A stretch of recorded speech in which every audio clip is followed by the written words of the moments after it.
ਸਾਡੇ YouTube channel ਤੇ ਆਪ ਸਭ ਦਾ ਸਵਾਗਤ ਹੈ ਜੀ।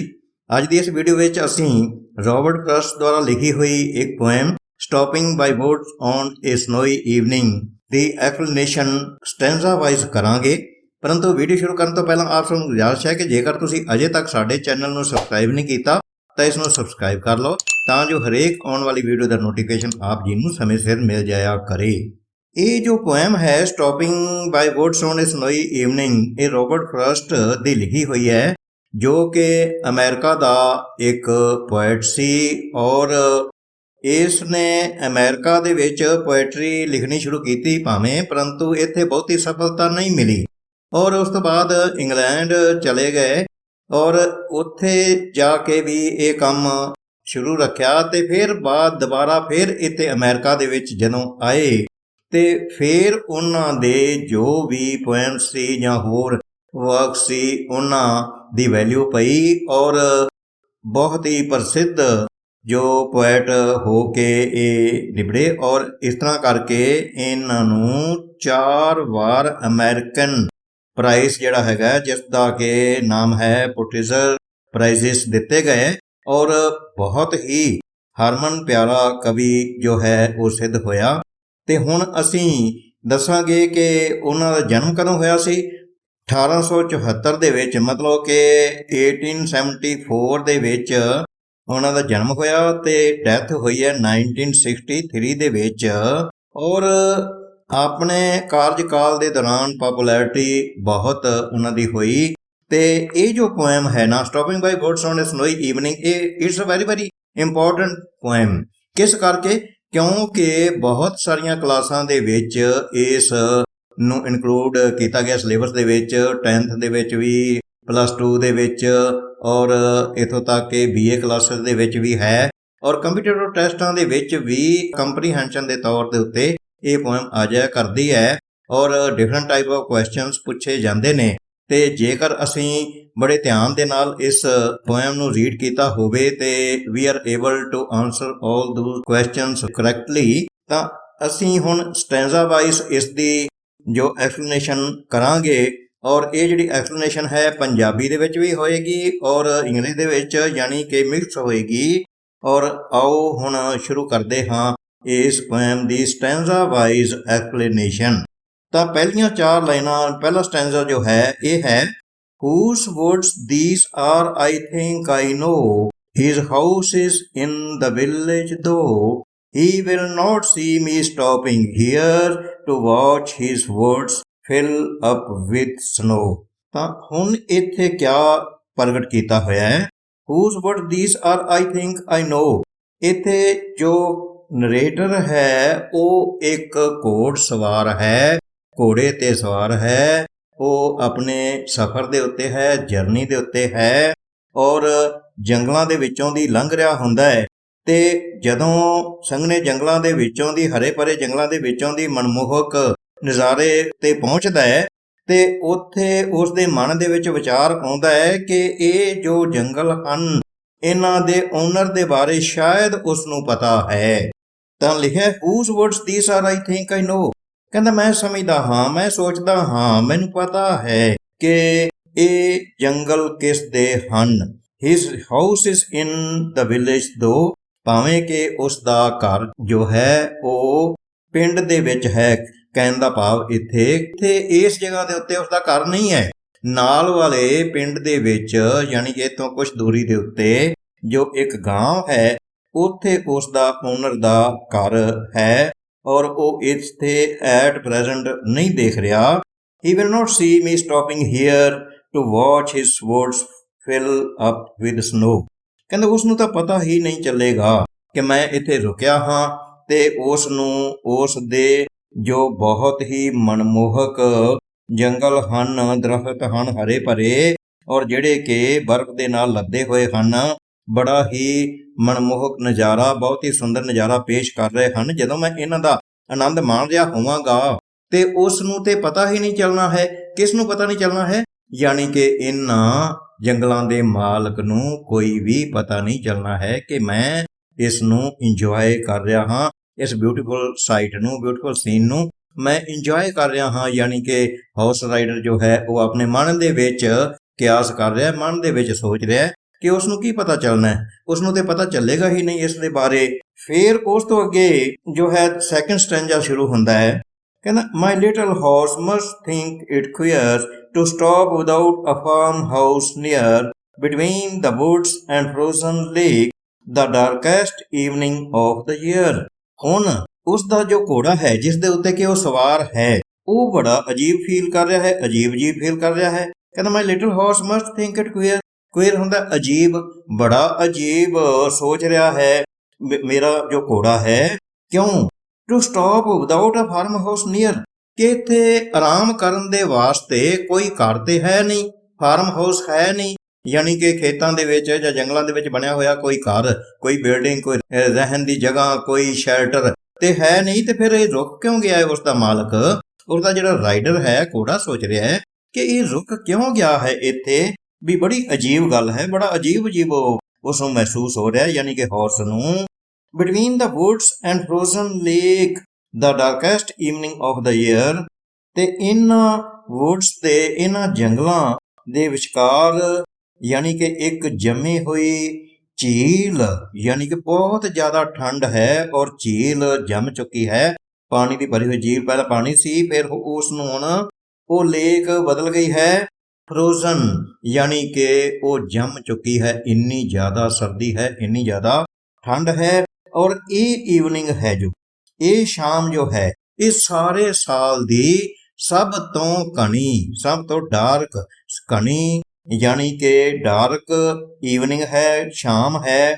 ਕਹਿਣ ਦਾ ਭਾਵ ਹੈ ਕਿ ਘੁੱਪ ਹਨੇਰਾ ਹੈ ਆਸੇ-ਪਾਸੇ, ਰਹਿਣ ਨੂੰ ਕੋਈ ਸ਼ੈਲਟਰ ਹਾਊਸ ਵੀ ਨਹੀਂ ਹੈ, ਔਰ ਇਸ ਕਰਕੇ ਜੰਮੀ ਹੋਈ ਝੀਲ ਤੇ ਜੰਗਲਾਂ ਦੇ ਦਰਮਿਆਨ ਜੋ ਹੈ ਇਹ ਈਵਨਿੰਗ ਬਹੁਤ ਹੀ ਗਹਿਰੀ ਹੈ, ਘੁੱਪ ਹਨੇਰਾ ਚਾਰੇ ਪਾਸੇ ਛਾਇਆ ਹੋਇਆ ਹੈ।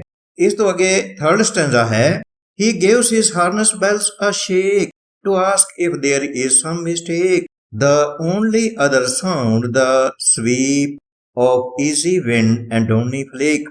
ਹੁਣ ਇੱਥੇ ਹੀ ਜੋ ਸ਼ਬਦ ਵਰਤਿਆ ਗਿਆ ਹੈ, ਇਸ ਦਾ ਭਾਵ ਹੈ ਉਸ ਘੋੜੇ ਤੋਂ। he gives his harness bells a shake, ਯਾਨੀ ਕਿ ਉਸਦਾ ਜੋ ਛੋਟਾ ਘੋੜਾ ਹੈ ਉਹ ਆਪਣੇ ਘੁੰਗਰੂ, ਯਾਨੀ ਕਿ ਜਿਹੜੀ ਉਸਦੀ ਲਗਾਮ ਤੇ ਲੱਗੇ ਹੋਏ ਘੁੰਗਰੂ ਹਨ। ਤੁਹਾਨੂੰ ਪਤਾ ਹੈ ਨਾ ਕਿ ਜੋ ਹਾਰਸ ਹੁੰਦਾ ਹੈ ਉਸ ਨੂੰ ਕੰਟਰੋਲ ਕਰਨ ਦੇ ਵਾਸਤੇ ਇੱਕ ਲਗਾਮ ਹੁੰਦੀ ਹੈ ਤੇ ਉੱਥੇ ਬੈਲਟ ਹੁੰਦੀ ਹੈ, ਤੇ ਬੈਲਟ ਦੇ ਉੱਤੇ ਛੋਟੇ ਛੋਟੇ ਘੁੰਗਰੂ ਲੱਗੇ ਹੁੰਦੇ ਨੇ ਸਾਊਂਡ ਪ੍ਰੋਡਿਊਸ ਕਰਨ ਦੇ ਵਾਸਤੇ। ਉਹ ਚੰਗੇ ਲੱਗਦੇ ਨੇ ਉਸ ਨੂੰ, ਯਾਨੀ ਕਿ ਜੋ ਘੋੜਾ ਹੁੰਦਾ ਹੈ। ਤੇ he gives his harness bells a shake, ਉਹ ਆਪਣੇ ਘੁੰਗਰੂਆਂ, ਆਪਣੀ ਬੈਲਟ ਜਾਂ ਆਪਣੀ ਲਗਾਮ ਤੇ ਲੱਗੇ ਹੋਏ ਘੁੰਗਰੂਆਂ ਨੂੰ ਛਣਕਾਉਂਦਾ ਹੈ, ਆਵਾਜ਼ ਪੈਦਾ ਕਰਦਾ ਹੈ, ਯਾਨੀ ਕਿ ਆਪਣੀ ਗਰਦਨ ਹਿਲਾ ਕੇ। ਤੇ ਉਹ ਇੱਕ ਸਿੰਬਲ ਹੈ ਕਿਸ ਚੀਜ਼ ਦਾ? ਵੀ ਪੁੱਛਣਾ ਚਾਹੁੰਦਾ ਹੈ ਆਪਦੇ ਰਾਈਟਰ ਤੋਂ, to ask if there is some mistake, ਉਹ ਪੁੱਛ ਰਿਹਾ ਕਿ ਇੱਥੇ ਰੁਕ ਕੇ ਕਿਤੇ ਕੁਝ ਗਲਤੀ ਤਾਂ ਨਹੀਂ ਹੋ ਗਈ, ਯਾਨੀ ਕਿ ਆਪਣੇ ਮਾਲਕ ਨੂੰ, ਆਪਣੇ ਰਾਈਡਰ ਨੂੰ ਅਹਿਸਾਸ ਕਰਾਉਣਾ ਚਾਹੁੰਦਾ ਹੈ ਘੋੜਾ ਕਿ ਇਸ ਜਗ੍ਹਾ ਤੇ ਰੁਕ ਕੇ, ਜਿੱਥੇ ਕਿ ਕੋਈ ਸ਼ੈਲਟਰ ਹਾਊਸ ਵੀ ਨਹੀਂ ਹੈ, ਕੋਈ ਫਾਰਮ ਹਾਊਸ ਨਹੀਂ ਹੈ, ਸ਼ੈਲਟਰ ਸਿਰ ਲਗਾਉਣ ਵਾਸਤੇ ਜਗ੍ਹਾ ਨਹੀਂ ਹੈ, ਤੇ ਇੱਥੇ ਕਿਉਂ ਰੁਕ ਗਿਆ ਹੈ ਉਸਦਾ ਘੋੜ ਸਵਾਰ, ਕਿਤੇ ਕੁਝ ਗਲਤੀ ਤੇ ਨਹੀਂ ਹੋ ਗਈ। The only other sound the sweep of easy wind, ਉੱਥੇ ਰੁਮਕਣੀ ਹਵਾ ਚੱਲ ਰਹੀ ਹੈ। ਭਾਵ ਕੀ ਹੈ ਕਿ ਡੌਨੀ ਫਲੇਕ, ਬਰਫ਼ ਵੀ ਪੈ ਰਹੀ ਹੈ, ਬਰਫ਼ ਦੇ ਫੰਬੇ, ਉਸਦੇ ਪੀਸ ਜੋ ਹਨ ਬਰਫ਼ ਦੇ, ਉਹ ਗਿਰ ਰਹੇ ਨੇ, ਯਾਨੀ ਕਿ ਬਰਫ਼ ਵੀ ਗਿਰ ਰਹੀ ਹੈ, ਉਸਦੇ ਨਾਲ ਬੜੀ ਹੌਲੀ ਆਵਾਜ਼ ਪੈਦਾ ਹੋ ਰਹੀ ਹੈ, ਔਰ ਰੁਮਕਣੀ ਹਵਾ ਚੱਲ ਰਹੀ ਹੈ, ਬਹੁਤਾ ਸ਼ੋਰ ਸ਼ਰਾਬਾ ਨਹੀਂ ਹੈ, ਮਤਲਬ ਕਿ the place is quiet, ਬੜੀ ਸ਼ਾਂਤ ਹੈ। there is quiet silence all around, ਉੱਥੇ ਚਾਰੇ ਪਾਸੇ ਸ਼ਾਂਤੀ ਪਸਰੀ ਹੋਈ ਹੈ, ਬਿਲਕੁਲ ਕੋਈ ਬਹੁਤ ਉੱਚੀ ਨੋਇਸ ਨਹੀਂ ਹੈ, ਆਵਾਜ਼ ਨਹੀਂ ਆ ਰਹੀ ਹੈ, ਚਾਰੇ ਪਾਸੇ ਹਨੇਰਾ ਹੈ ਔਰ ਬਹੁਤ ਸ਼ਾਂਤੀ ਹੈ, ਉੱਥੇ ਕੋਈ ਵੀ ਬਹੁਤ ਜ਼ਿਆਦਾ ਉੱਚੀਆਂ ਆਵਾਜ਼ਾਂ ਨਹੀਂ ਆ ਰਹੀਆਂ ਹਨ, ਸ਼ਾਂਤ ਮਾਹੌਲ ਹੈ ਔਰ ਇਹ ਬਿਊਟੀਫੁਲ ਨਜ਼ਾਰਾ ਹੈ, ਆਸੇ ਪਾਸੇ ਬਿਲਕੁਲ ਬਹੁਤ ਸੋਹਣਾ ਮਨਮੋਹਕ ਨਜ਼ਾਰਾ ਹੈ। ਪਰ ਲਾਸਟ ਸਟੈਂਜੇ ਦੇ ਵਿੱਚ ਹੁਣ ਉਹ ਆਪਣਾ ਡਿਟਰਮੀਨੇਸ਼ਨ ਜੋ ਹੈ ਨਾ, ਉਹ ਆਪਣਾ ਡਿਟਰਮੀਨੇਸ਼ਨ ਇੱਥੇ ਦਿਖਾਉਂਦਾ ਹੈ ਘੋੜ ਸਵਾਰ ਦਾ ਰਾਈਡਰ, ਜਿਹੜਾ ਕਿ ਜਰਨੀ ਕਰ ਰਿਹਾ ਹੁੰਦਾ ਹੈ ਉਹ, ਔਰ ਇਸ ਦਾ ਸਾਰਾ ਨਿਚੋੜ ਮਕਸਦ ਇੱਥੇ ਸ਼ੋਅ ਕਰ ਰਿਹਾ ਹੈ ਕਹਿੰਦਾ the woods are lovely, dark and deep, but I have promises to keep and miles to go before I sleep। ਤੇ ਹੁਣ ਘੋੜਸਵਾਰ ਜੋ ਹੈ ਉਹ ਇੱਥੇ ਪ੍ਰਸ਼ੰਸਾ ਵੀ ਕਰਦਾ ਹੈ, ਐਪਰੀਸ਼ੀਏਟ ਕਰਦਾ ਹੈ ਇਸ ਨਜ਼ਾਰੇ ਨੂੰ।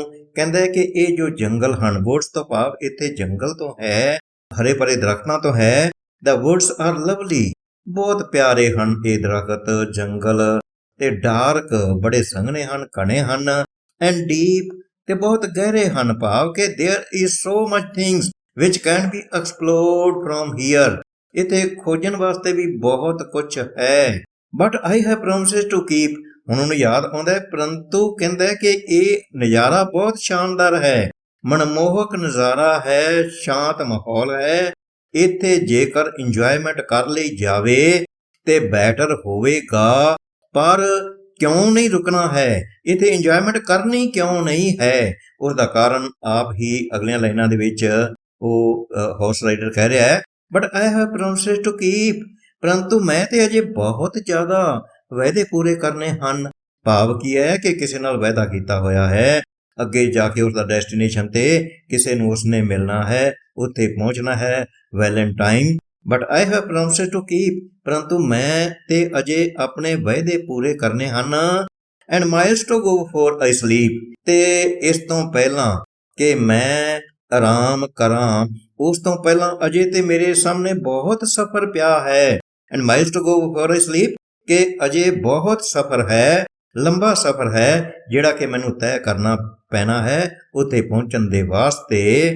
ਤੇ and miles to go before I sleep ਇੱਥੇ ਫਿਰ ਰੈਪੀਟੀਸ਼ਨ ਕੀਤੀ ਹੈ ਉਸੇ ਹੀ ਲਾਈਨ ਦੀ, ਔਰ ਇਸ ਦੇ ਵਿੱਚ ਵੀ ਇਸ ਦਾ ਵੀ ਮੀਨਿੰਗ ਇਹ ਹੈ ਕਿ ਇਸ ਤੋਂ ਪਹਿਲਾਂ ਕਿ ਮੈਂ ਆਰਾਮ ਕਰਾਂ, ਮੈਨੂੰ ਅਜੇ ਬਹੁਤ ਲੰਬਾ ਪੈਂਡਾ ਤੈਅ ਕਰਨਾ ਪੈਣਾ ਹੈ। ਹੁਣ ਇੱਥੇ ਇਸ ਨੂੰ ਜੇਕਰ ਇੱਥੇ ਸਿੰਬੋਲਿਜ਼ਮ ਦੀ ਵਰਤੋਂ ਕੀਤੀ ਗਈ ਹੈ, ਇੱਥੇ ਇਸ ਦਾ ਭਾਵ ਇਹ ਵੀ ਇੰਟਰਪ੍ਰੇਟ ਕੀਤਾ ਜਾ ਸਕਦਾ ਹੈ ਕਿ ਜਿਹੜਾ ਪੋਇਟ ਹੈ ਉਹ ਕਹਿਣਾ ਚਾਹੁੰਦਾ ਹੈ ਕਿ I have a lot of work to do yet, ਮੈਂ ਅਜੇ ਰੁਕਣਾ ਨਹੀਂ ਹੈ, ਅਜੇ ਮੈਂ ਬਹੁਤ ਜ਼ਿਆਦਾ ਕੰਮ ਕਰਨੇ ਹਨ, ਇਸ ਤੋਂ ਪਹਿਲਾਂ ਕਿ ਨੀਂਦ ਜੋ ਹੈ ਉਹ ਮੈਨੂੰ ਆਪਣੇ ਕਲਾਵੇ ਦੇ ਵਿੱਚ ਲੈ ਲਵੇ, ਇਸ ਤੋਂ ਪਹਿਲਾਂ ਕਿ ਡੈਥ ਜੋ ਹੈ ਜਿਹੜੀ ਕਿ ਇੱਕ ਲੌਂਗ ਸਲੰਬਰ ਹੈ, ਬੜੀ ਲੰਬੀ ਨੀਂਦ ਹੈ, ਇਸ ਤੋਂ ਪਹਿਲਾਂ ਕਿ ਉਹ ਮੈਨੂੰ ਆਪਣੇ ਕਲਾਵੇ ਵਿੱਚ ਲੈ ਲਵੇ, ਮੌਤ ਮੈਨੂੰ ਜੋ ਹੈ ਆਪਣੇ ਵਰਗਲ ਦੇ ਵਿੱਚ ਯਾਨੀ ਕਲਾਵੇ ਦੇ ਵਿੱਚ ਜਾਂ ਮੈਨੂੰ ਖਤਮ ਕਰ ਦੇਵੇ, ਉਸ ਤੋਂ ਪਹਿਲਾਂ ਮੈਂ ਅਜੇ ਬੜੇ ਕੰਮ ਕਰਨੇ ਹਨ, ਬਹੁਤ ਕੁਝ ਕੰਮ ਕਰਨਾ ਹੈ,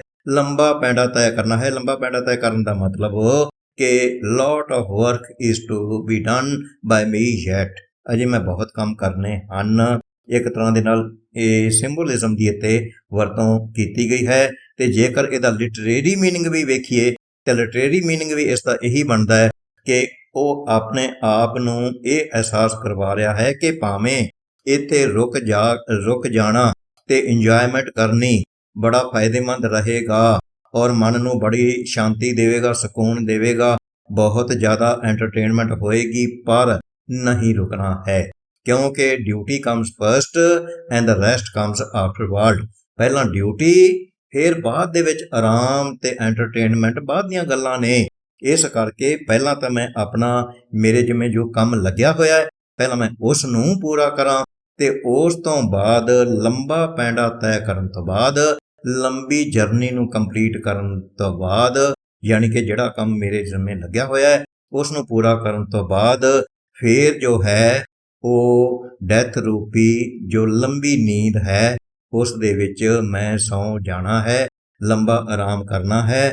ਪਰ ਉਸ ਮੰਜ਼ਿਲ ਤੇ ਪਹੁੰਚਣ ਤੋਂ ਪਹਿਲਾਂ I have a lot of things to do, I have lot of duties to perform, I have a lot of promises to keep, ਵੀ ਅਜੇ ਬਹੁਤ ਕੁਝ ਕਰਨਾ ਬਾਕੀ ਹੈ। ਹਾਂ, ਤਾਂ ਇਹ ਸੀ ਸਟੈਂਜ਼ਾ ਵਾਈਜ਼ ਇਸ ਦੀ ਐਕਸਪਲੇਨੇਸ਼ਨ, ਔਰ ਉਮੀਦ ਕਰਦੇ ਹਾਂ ਕਿ ਇਹ ਪੋਇਮ, ਇਸ ਦੀ ਐਕਸਪਲੇਨੇਸ਼ਨ ਤੁਹਾਨੂੰ ਅੱਛੀ ਲੱਗੀ ਹੋਵੇਗੀ। ਜੇਕਰ ਇਹ ਵੀਡੀਓ ਚੰਗੀ ਲੱਗੀ ਹੋਵੇ ਤਾਂ ਇਸ ਨੂੰ ਲਾਈਕ ਤੇ ਸ਼ੇਅਰ ਕਰਕੇ ਸਾਡੇ ਚੈਨਲ ਨੂੰ ਵੀ ਸਬਸਕ੍ਰਾਈਬ ਕਰ ਲੈਣਾ। ਮਿਲਦੇ ਹਾਂ ਇੱਕ ਅਗਲੀ ਵੀਡੀਓ ਵਿੱਚ। ਵੀਡੀਓ ਦੇਖਣ ਵਾਸਤੇ ਤੁਹਾਡਾ ਬਹੁਤ ਬਹੁਤ ਧੰਨਵਾਦ ਜੀ।